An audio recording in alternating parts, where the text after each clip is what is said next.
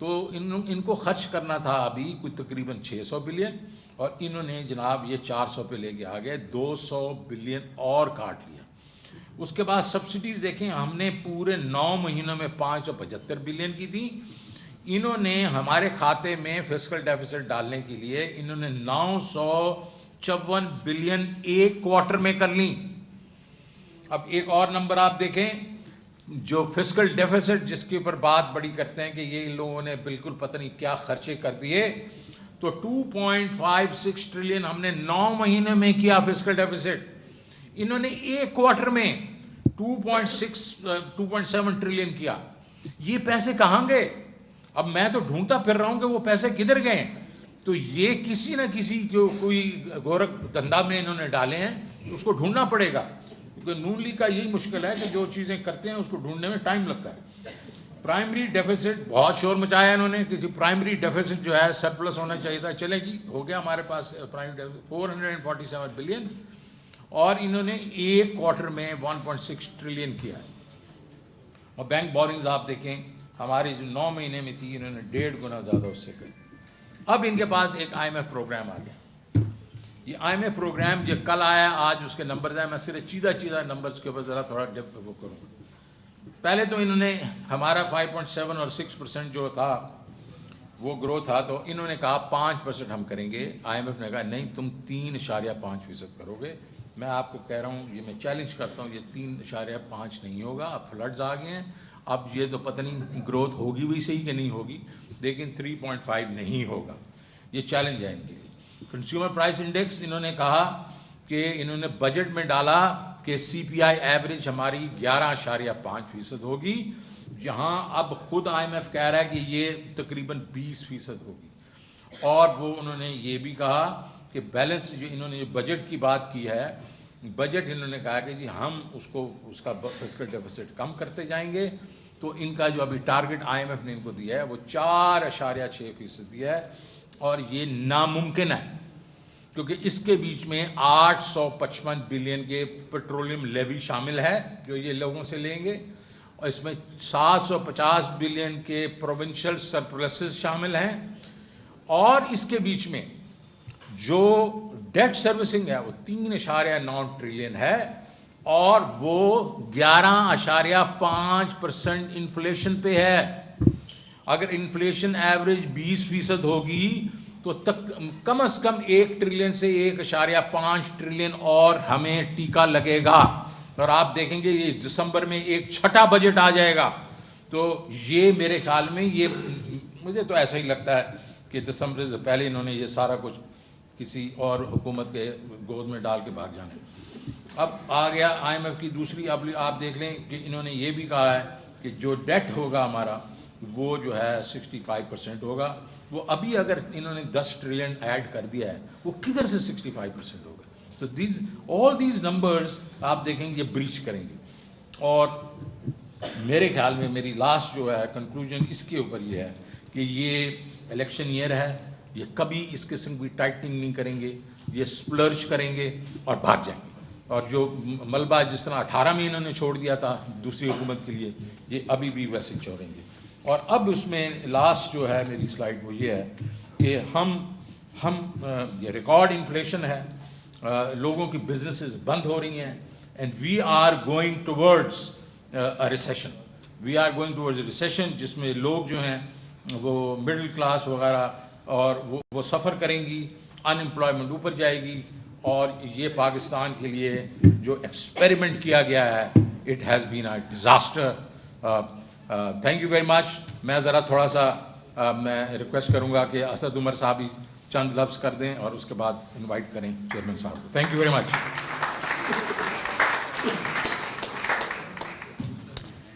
بسم اللہ الرحمن الرحیم۔ جی السلام علیکم۔ میں نے پریزنٹیشن تو کوئی نہیں کرنی تھی، لیکن میں چلے کچھ 2-4 باتیں کر دیتا ہوں۔ ایک چیز، ثاقب شرانی، ثاقب مجھ سے 2.5 سال junior IBA، so great presentation Saqib.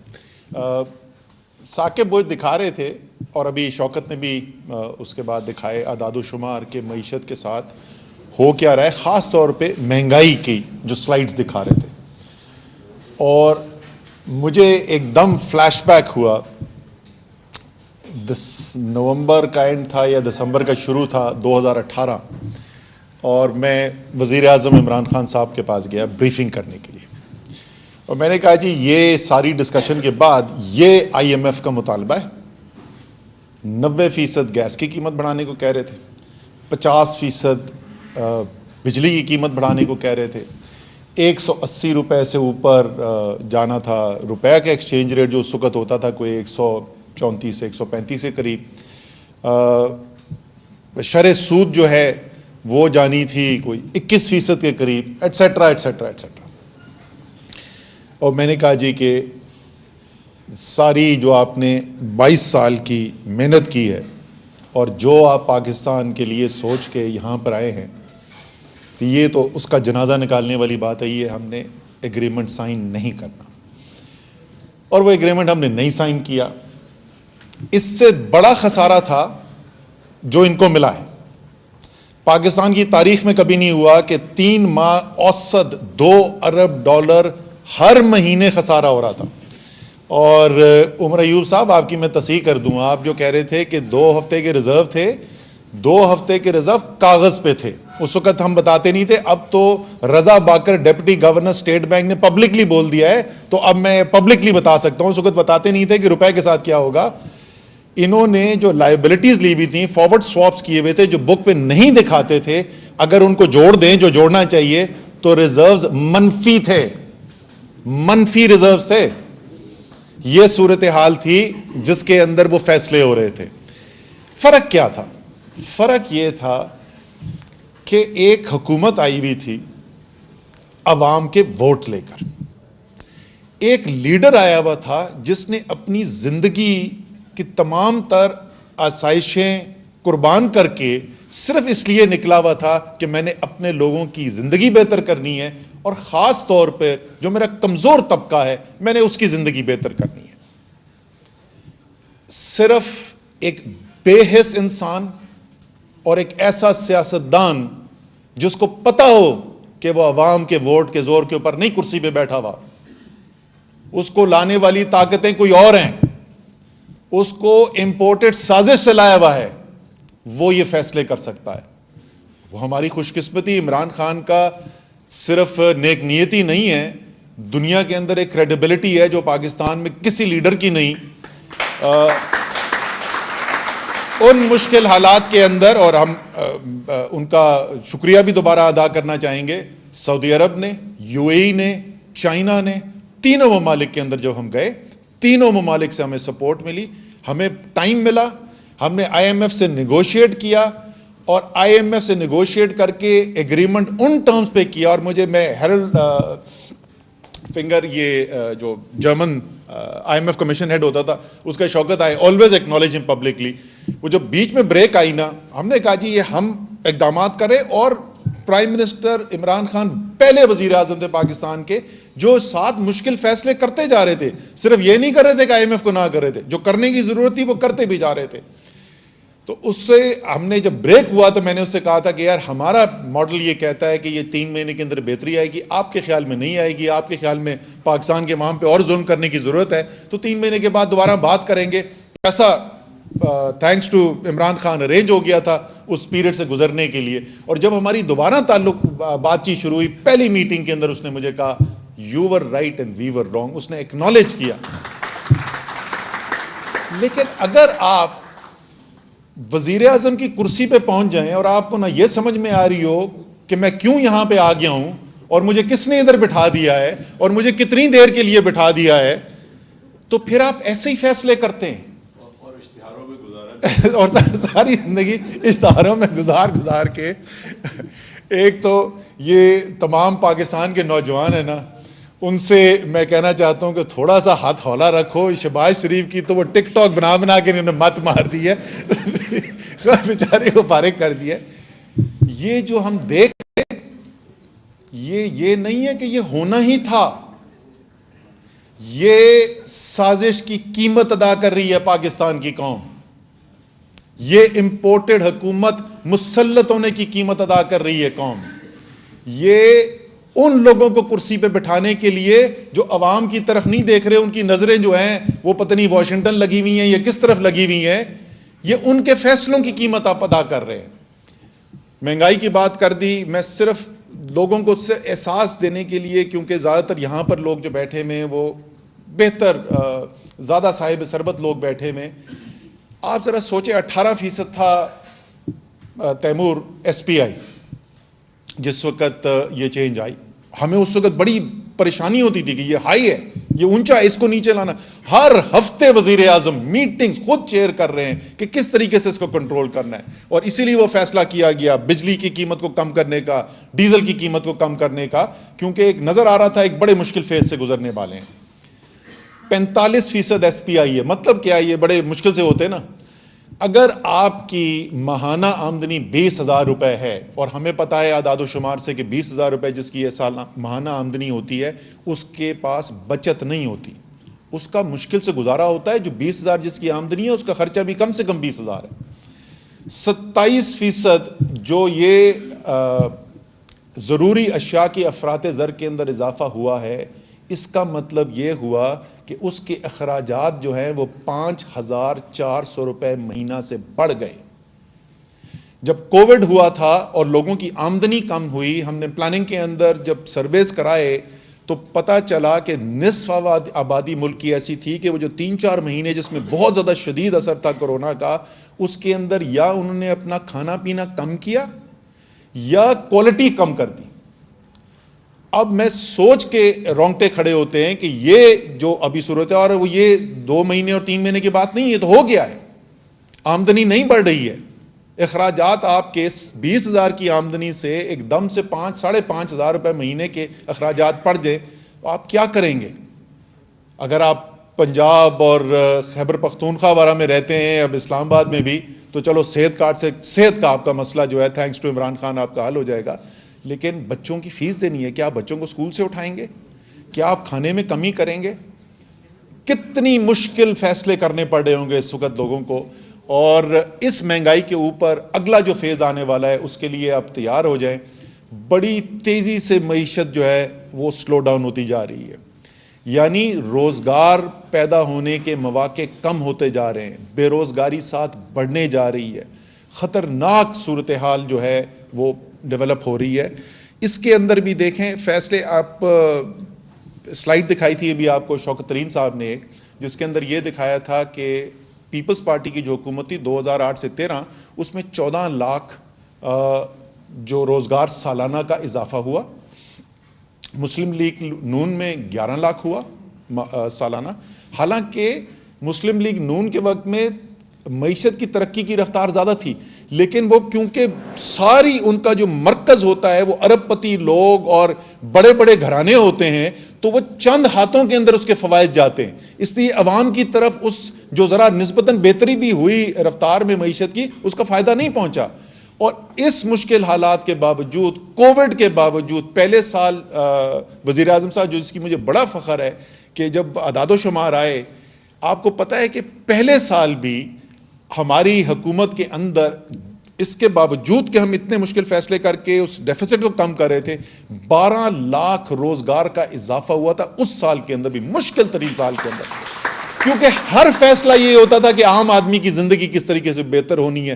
وزیر اعظم جو ہیں وہ پہلی پرائم منسٹر کی کیبنٹ کی میٹنگ تھی, اس میں یہ کہا تھا, اور اس کے بعد بار بار وزیروں کو رپورٹ کیا دینی پڑتی تھی, صرف ایک چیز کی رپورٹ دینی پڑتی تھی, یہ بتاؤ کہ تمہاری وزارت نے کیا فیصلہ کیا ہے جس سے عام آدمی کی زندگی جو ہے وہ بہتر ہو رہی ہے. یہ سارا مرکز یہ تھا. آخری چیز اس کے اوپر میں ختم کرنا چاہوں گا کہ اس مشکل حالات سے نکلنے کا طریقہ کیا ہے. مجھے سیاست میں اب تھینکس ٹو عمران خان کو 10 سال سے زیادہ ہو گئے, ایسی بڑی بہترین زندگی گزری تھی خان صاحب. ویسے خان صاحب نے نہیں, پاکستان کو تمہاری ضرورت ہے.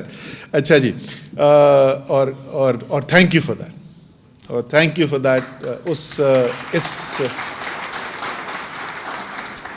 اس اپرچونٹی کا کہ پاکستان کے لیے کچھ کرنے کا موقع ملا. اور میں نے آپ کو کنونشن سینٹر میں اسپیچ میں کہا تھا, اس وقت پتہ نہیں ووٹ آف نو کانفیڈنس نے کامیاب نہیں ہوا تھا, آ گیا تھا, بالکل حکومت ہلتی ہوئی لگ رہی تھی.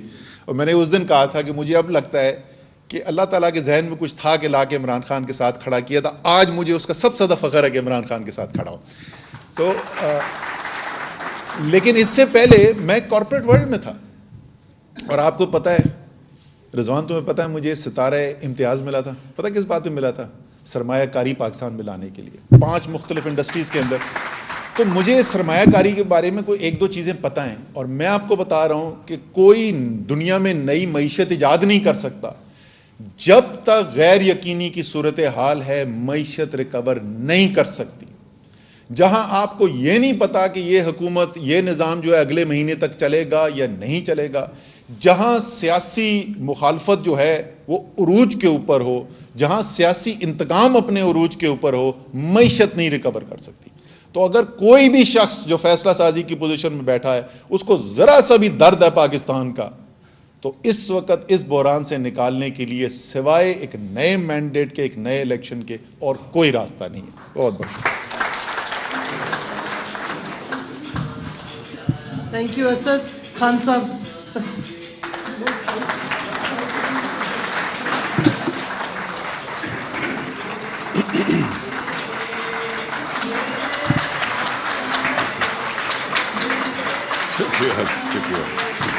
شکریہ. بسم اللہ الرحمن الرحیم. ایاک نعبد و ایاک نستعین.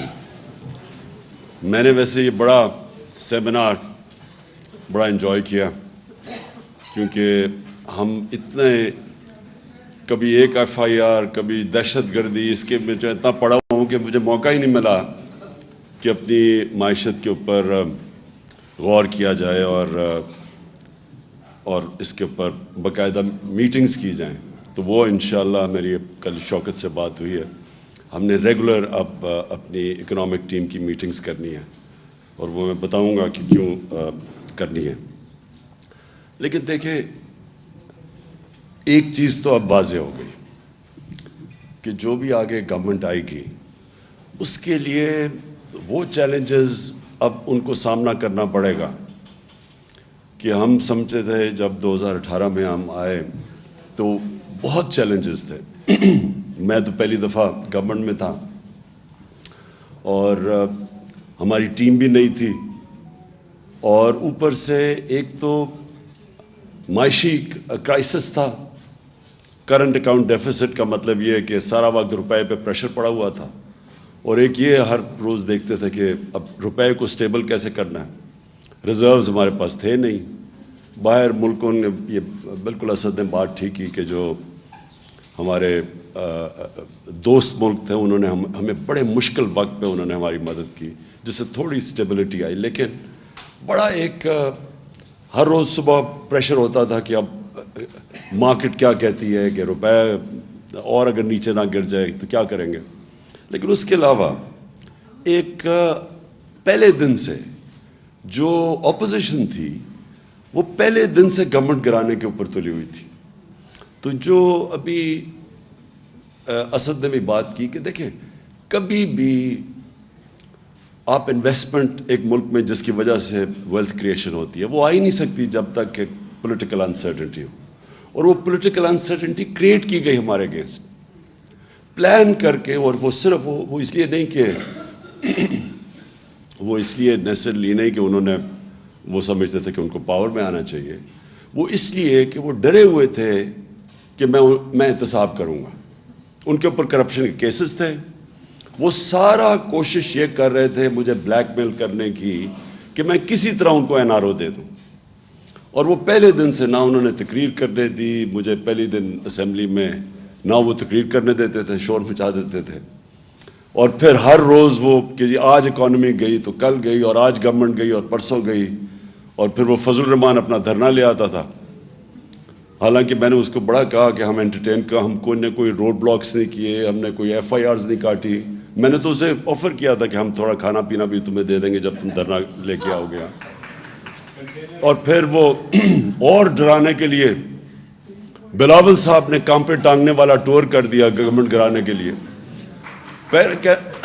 کہنے کا مقصد میرا یہ ہے کہ سارا وقت پولیٹیکل انسرٹنٹی کریٹ کی گئی بلیک میل کرنے کے لیے.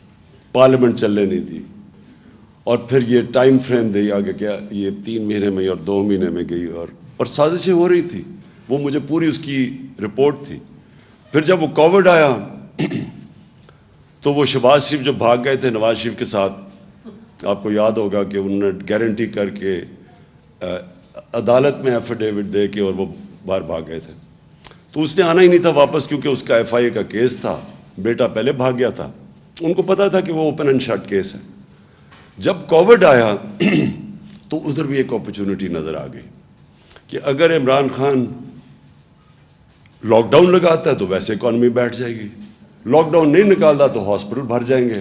تو وہ ون ون سچویشن تھا. وہ بھاگا بھاگا واپس آیا, منہ پہ وہ لگا کے کمپیوٹر کے سامنے بیٹھ گیا کہ میں اسپیشلسٹ ہوں, میں آ کے ٹھیک کروں گا ملک کو.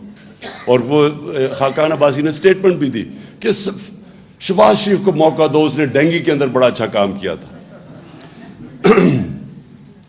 تو وہ ایک 3.5 سال کا بڑا انریچنگ ایکسپیرئنس تھا, کیونکہ اتنا چیلنجنگ تھا کہ اس کے اندر میں نے سیکھا بہت کچھ. تو اس میں اکانومی بھی تھوڑی بہت سیکھ گیا, کیونکہ ہر روز ہمارے پاس بیٹھنا پڑتا تھا ٹیم کے ساتھ کہ اب یہ کرائسس ہو گیا اور فلانا کرائسس ہے. تو میں جو چیز سمجھاؤں وہ یہ کہ ہم نے کبھی بھی اپنے ملک میں سوچا ہی نہیں ویلتھ کریشن کا ایکسپورٹس بڑھا کے. یہ ایسٹ ایشین ٹائیگرز ہمارے سامنے نکل گیا آگے, اور وہ مجھے یاد ہے ہر دوسرے دن آتا تھا کہ میں جی پاکستان کو ایشین ٹائیگر بنا دوں گا, کوئی کہتا تھا. لیکن ایشین ٹائیگر تو بنا تھا ایکسپورٹس بڑھا کے. اور پھر چائنا کی بھی ساری جو گروتھ دیکھی انہوں نے کانسنٹریٹ کر کے ایکسپورٹس بڑھائی تھی. مجھے یاد ہے مہاتر محمد سے میں 20 سال پہلے ملا تو وہ مجھے بتا رہے تھے کہ ہم نے باقاعدہ ایکسپورٹس بڑھانے کے لیے پہلے ہم نے الیکٹرانکس کی اس کو کاٹیج انڈسٹری بنایا. گھروں کے اندر ہم نے چھوٹے چھوٹے اسمبلی پلانٹس لگائے. ادھر سے پھر ہم نے ڈیولپ کر کے آہستہ آہستہ وہ $80 بلین کی ان کی پرائمری ایکسپورٹس تھی پہلے ربر یا ٹن کی, وہ ساری انہوں نے الیکٹرانکس کے پورا انہوں نے اپنی اکانومی اٹھا دی. یا کبھی کسی نے کوشش نہیں کی. اور خاص طور پہ یہ جو پچھلے 5 سال میں ہمارے آنے سے پہلے آپ ذرا دیکھیں تو صحیح, وہ بھی گراف جو شوکت نے دکھایا, وہ ایکسپورٹ اسٹیگننٹ تھی. اور ایکسپورٹس اگر آپ کی بڑھ نہیں رہی تو ملک کا کیسے آگے بڑھ سکتا ہے. اور وہی ہوتا ہے, تھوڑی سی ہماری گروتھ ریٹ اوپر جانے لگتی ہے, کرنٹ اکاؤنٹ کے اوپر پریشر پڑ جاتا ہے, وہ پھر ہمیں IMF کے پاس جانا پڑتا تھا, اور اسی سائیکل پہ ہم پھنسے ہوئے تھے. تو ہم نے آتے ساتھ ہی پھر جب کوشش کی ایکسپورٹس کے اوپر, اور بڑا زور لگایا ایکسپورٹس کے اوپر, اور پہلی دفعہ ایکسپورٹرز کو بلایا, کانسنٹریٹ کیا کہ ہم کیسے ان کی مدد کر سکتے ہیں. باہر بھی گیا میں, جتنے بھی دورے تھے تو میری پوری کوشش ہوتی تھی ہم اپنے ایکسپورٹرز کو ساتھ لے کے جائیں تاکہ ان کی کسی طرح ان کی مدد کریں, کیونکہ اس کے بغیر تو کچھ نہیں ہونا تھا. دوسرا ہمارا اثاثہ اوورسیز پاکستانی ہے, کیونکہ میرا انٹریکشن ان سے بہت زیادہ ہے, اور مجھے انہوں نے سپورٹ جس کو کہتے ہیں فورن فنڈنگ,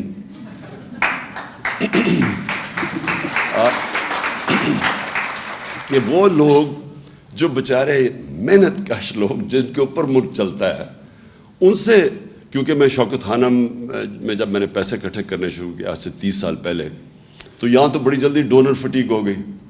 تو میں پھر جدھر پاکستانی تھے دنیا میں, تب سے میرا ان سے ریلیشن شپ ایکچولی میرے پہلے بھی تھی کرکٹ کی وجہ سے, کیونکہ ہم جب کرکٹ باہر کھیلتے تھے تو اوورسیز پاکستانی آ کے سپورٹ کرتے تھے. لیکن جب میں نے شوکت خانم کے لیے پیسے اکٹھے کیے تو میں پھر باہر نکل گیا.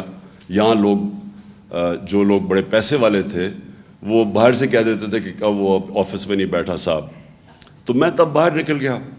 تو میرا اوورسیز پاکستانیز نے میری پھر مدد کی. یہ شوکت خانم جو بنا, یہ سب سے زیادہ کنٹریبیوشن اوورسیز پاکستانیز کی تھی, جس کو ہم فورن فنڈنگ آج کل کہتے ہیں. اس کے بعد جب میں نے نمل یونیورسٹی میں ان سے پیسے اکٹھے کیے, پھر جب آہستہ آہستہ جب ہماری پارٹی اٹھنے لگی تو سب سے پہلے سپورٹ اوورسیز پاکستانیز نے کی, اور ادھر سے پھر ہم نے پیسہ اکٹھا کیا, جس کا یہ الیکشن کمیشن کے اندر اتنا بڑا ڈرامہ چلا ہوا ہے کہ میں ابھی تک حیران ہوں. انہوں نے رات تو فورن فنڈنگ دیکھ ہی لی ہوگی جو 5-5.5 ارب روپیہ آ گیا 3 گھنٹے کے اندر. تو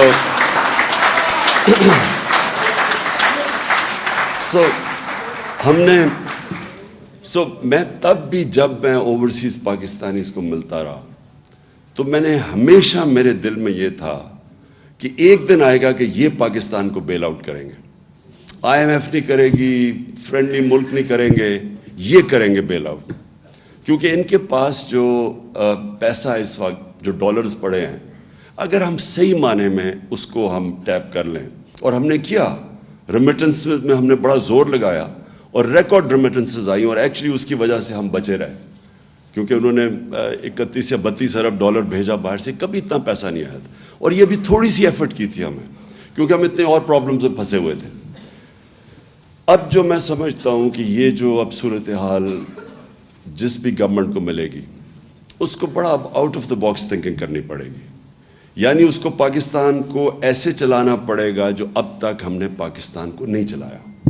ہمیں اب وہ سٹیپس لینے پڑیں گے جو اب تک ہم نے وہ سٹیپس نہیں لیے. ہمیں پہلے سے, اب جو میری شوکت سے کل بات ہوئی تھی, اب پہلے سے ہمیں وہ تیاری کر کے آنی پڑے گی جو ہم نے 2018 سے پہلے نہیں کی.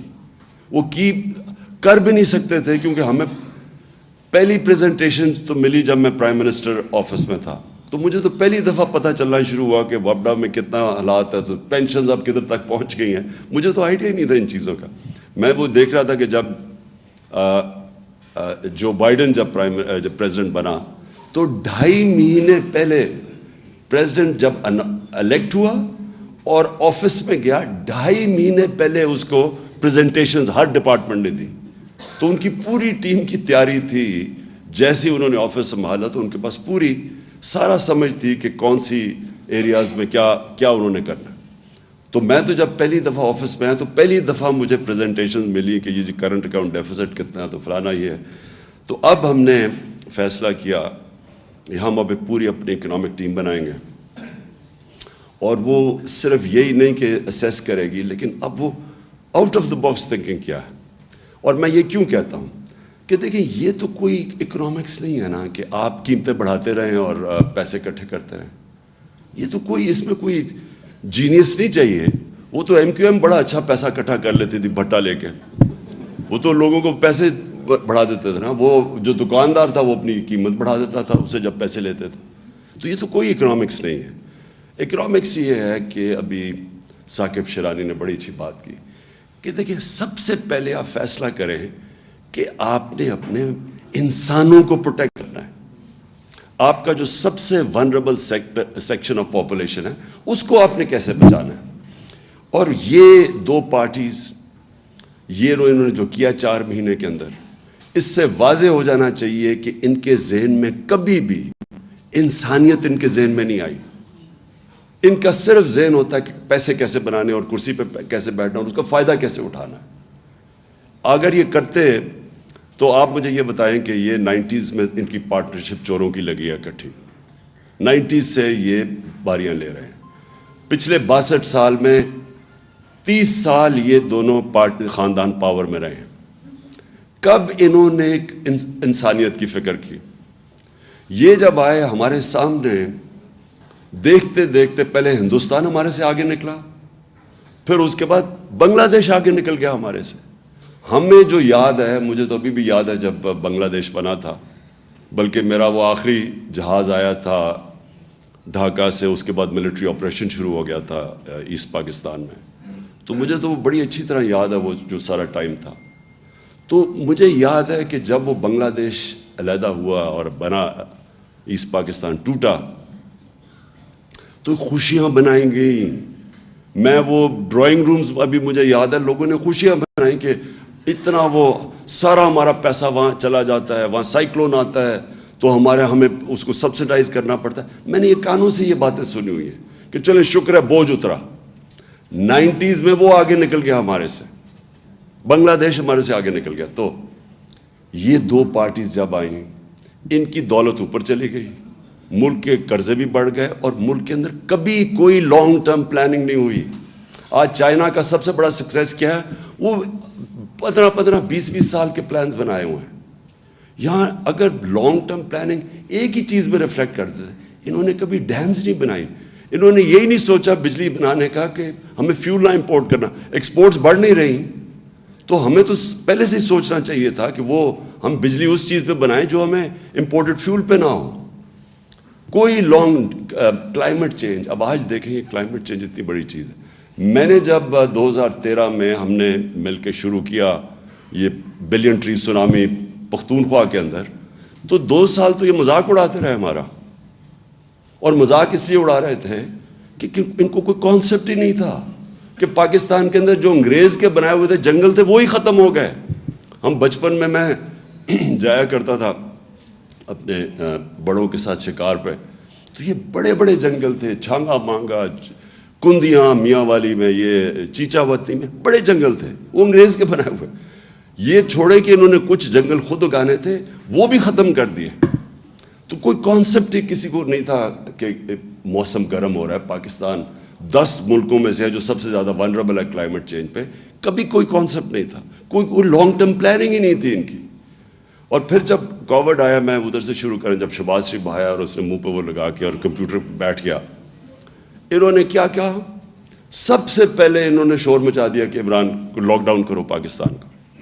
ان کی سب کی سٹیٹمنٹس ہیں کہ عمران خان کے اوپر FIR کاٹ دو، یہ لاک ڈاؤن نہیں کر رہا. ان کی اسمبلی میں سٹیٹمنٹس ہیں. بلکہ انڈیا کی تعریفیں شروع کر دی. جو نریندر مودی نے وہاں کرفیو لگایا تھا اس کی تعریفیں کرنی شروع کر دیں کہ وہ دیکھو کتنا اچھا کام کر رہا ہے اور یہاں کوئی لاک ڈاؤن نہیں لگ رہا. کیونکہ انہوں نے کبھی غریب کا سوچا ہی نہیں ہے. میں بار بار ان سے پوچھوں کہ مجھے یہ بتاؤ کہ وہ دیہڑی دار کا کیا بنے گا. یہ اسد وہ NCOC میں تب یہ تھا، تو ہماری کیا آرگیومنٹس، کیا ہم ڈسکشن ہوتی تھی. پہلے تو آپ سوشل ڈسٹنس کی بات کر رہے ہیں. ہمارے یہاں کچی آبادیوں کے اندر 10-10 8-8 لوگ ایک کمرے میں ہیں، وہ کدھر سوشل ڈسٹنسنگ ہوگی. پھر وہ جو دیہڑی دار ہے، وہ اگر تنخواہ اگر پیسے نہیں کماتا، چھابڑی والا ہے، وہ کیسے اپنے بچوں کو پالے گا. میں کہتا رہا نہ لاک ڈاؤن لگاؤ بلکہ پارشل لاک ڈاؤن لگاؤ.